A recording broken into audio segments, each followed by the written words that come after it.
Assalamualaikum warahmatullahi wabarakatuh. Kembali lagi di channel Marsa Supiakto. Pada kesempatan kali ini kita akan kembali membahas informasi menarik. Kali ini kembali terkait dengan seleksi calon pegawai negeri sipil untuk formasi tahun 2021. Kali ini kita akan mencoba membahas materi atau rangkuman materi yang disesuaikan dengan FR atau Field Report para teman-teman peserta seleksi CPNS yang sudah melaksanakan tes SKD terlebih dahulu dan bersedia membagikan pengalaman terkait dengan tes yang sudah dijalani. Bagi teman-teman yang belum melaksanakan tes SKD dan butuh rangkuman terkait dengan SKD, silahkan simak video ini sampai habis dan semoga rangkuman yang dibagikan bisa memberikan manfaat dan ada dampak positif untuk teman-teman saat melaksanakan tes SKD CPNS nantinya. Untuk itu, simak terus video ini sampai habis. Oke, bismillahirrahmanirrahim. Langsung saja kita mulai. Pada kesempatan kali ini kita akan membahas Field Report SKD CPNS khusus untuk materi tes wawasan kebangsaan atau TWK yang dibagikan di grup Telegram oleh salah satu teman CPNS, peserta tes CPNS yang baik hati yang sudah melaksanakan tes SKD dan bersedia membagikan rangkuman beserta Field Report SKD CPNS untuk materi TWK. Langsung saja kita mulai. Untuk materi TWK yang pertama yang keluar yaitu berkaitan dengan undang-undang dan 4 pilar.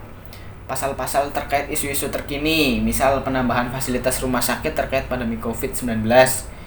Itu adalah pasal 34 ayat 3. Negara bertanggung jawab atas penyediaan fasilitas pelayanan kesehatan dan umum yang layak. Kemudian pasal 28H ayat 1. Hak hidup sejahtera, lingkungan yang baik, memperoleh pelayanan kesehatan.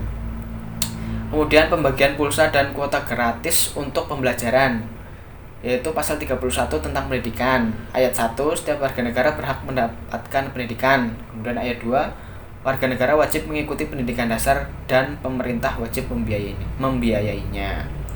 Kemudian yang ketiga berkaitan dengan wujud bela negara, yaitu pasal 27 ayat 3. Setiap warga negara berhak dan wajib ikut serta dalam upaya pembelaan negara.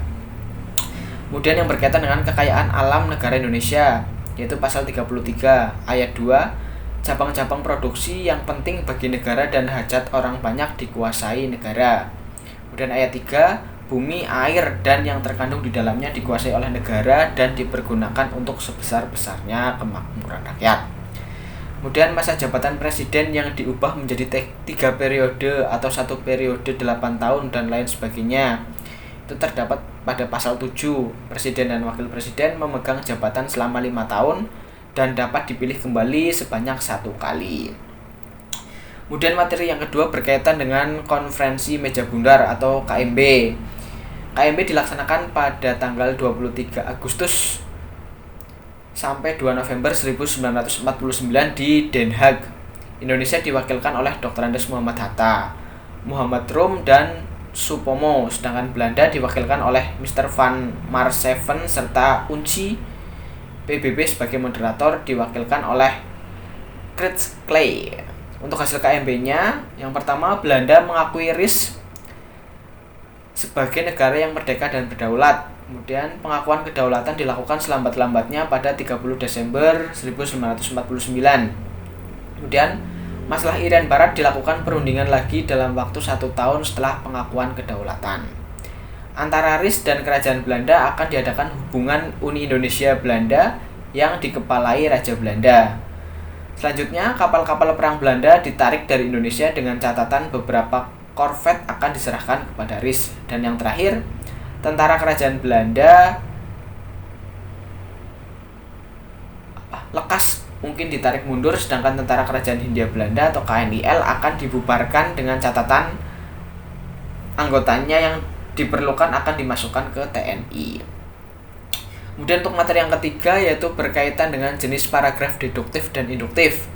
Pengertian paragraf deduktif sendiri adalah paragraf yang mempunyai gagasan pokok di awal kalimat dengan pola pengembangan umum khusus, yaitu pernyataan umum dijadikan sebagai kalimat utama dan diikuti kalimat-kalimat penjelas sebagai kalimat khusus. Ciri-cirinya, kalimat utama berada di awal kalimat. Kalimat disusun dengan diawali pernyataan umum dan diikuti pernyataan-pernyataan khusus. Pola pengembangan berupa umum khusus. Kemudian yang kedua, paragraf deduktif merupakan kebalikan dari paragraf induktif, merupakan kebalikan dari paragraf deduktif yang mana kalimat utamanya berada di akhir. Pola pengembangan dari khusus ke umum. Ciri-cirinya disusun dengan kalimat-kalimat penjelas yang disusun secara runtut dan tidak sumbang. Kalimat terakhir merupakan kesimpulan dari kalimat-kalimat penjelas di awal. Untuk materi TWK yang keempat yang keluar yaitu berkaitan dengan amandemen Undang-Undang Dasar 1945. Terjadi atau terdapat 4 kali amandemen. Amandemen pertama yaitu tanggal 19 Oktober 1999, kemudian amandemen kedua pada tanggal 18 Oktober tahun 2000, amandemen ketiga tanggal 9 November tahun 2001, dan amandemen keempat tanggal 10 Agustus tahun 2002.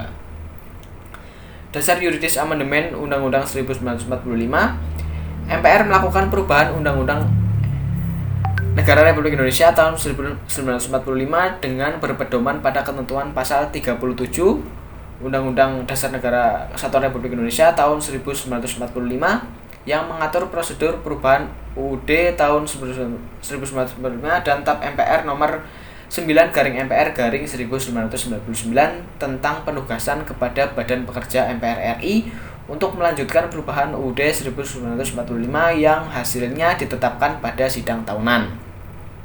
Kemudian tujuan amandemen yaitu menyempurnakan aturan dasar mengenai tatanan negara dalam mencapai tujuan nasional dan memperkokoh NKRI, menyempurnakan aturan dasar mengenai jaminan dan pelaksanaan kedaulatan rakyat, serta memperluas partisipasi rakyat agar sesuai dengan perkembangan paham demokrasi, menyempurnakan aturan dasar tentang supremasi hukum, jaminan hak-hak konstitusional rakyat, dan perlindungan HAM, menyempurnakan aturan dasar penyelenggaraan negara secara demokratis dan modern, menyempurnakan aturan dasar mengenai tugas, tanggung jawab, kewajiban negara melindungi seluruh tumpah darah Indonesia, memajukan kesejahteraan umum dan mencerdaskan kehidupan bangsa, serta ikut melaksanakan ketertiban dunia. Kemudian kesepakatan dasar dalam perubahan UUD 1945 tidak mengubah pembukaan UUD 1945, tetap mempertahankan NKRI, mempertegas sistem pemerintahan presidensial. Penjelasan UUD 1945 yang memuat hal-hal normatif akan dimasukkan ke dalam pasal-pasal melakukan perubahan dengan cara adendum, istilah dalam kontrak atau perjanjian yang berarti tambahan klausal atau pasal, jadi fisik terpisah dari perjanjian pokoknya, namun secara hukum melekat pada perjanjian pokok itu. Perubahan yang terjadi pada 4 kali amandemen. Sebelum amandemen, UUD terdiri dari 4 alinea, 16 bab, 49 ayat, 37 pasal, 4 pasal aturan peralihan, dan 2 ayat peraturan tambahan dan penjelasan. Kemudian setelah amandemen, pembukaan 4 alinea, 21 bab, 170 ayat, 73 pasal, 3 pasal aturan peralihan, 2 pasal aturan tambahan, dan tanpa penjelasan. Kemudian yang kelima berkaitan dengan materi nilai dasar bela negara. Yang pertama yaitu rasa cinta tanah air. Kemudian yang kedua, sadar berbangsa dan bernegara. Yang ketiga, setia kepada Pancasila sebagai ideologi. Dan yang keempat, rela berkorban untuk bangsa dan negara. Yang kelima, memiliki kemampuan awal bela negara. Dan yang keenam, mempunyai semangat untuk mewujudkan negara yang berdaulat, adil, dan makmur. Kemudian contoh fisik bela negara yaitu tentara saat berperang, bela negara non fisik, kesediaan divaksin dan tetap melaksanakan prokes. Dan materi yang keenam berkaitan dengan bahasa Indonesia seperti yang tadi disampaikan, paragraf induktif, deduktif, kemudian gagasan pokok, kesimpulan paragraf, dan tugas lembaga negara ini juga sering keluar, yaitu berkaitan dengan tugas MPR, tugas presiden, tugas DPR, tugas DPD, tugas MA, MK, tugas BPK, tugas KPU, dan lain sebagainya. Dan yang terakhir, yang ke-10 berkaitan dengan kewenangan presiden pada masa konstitusi RIS. Ini nanti kita bahas pada video selanjutnya, kita bacakan pada video selanjutnya.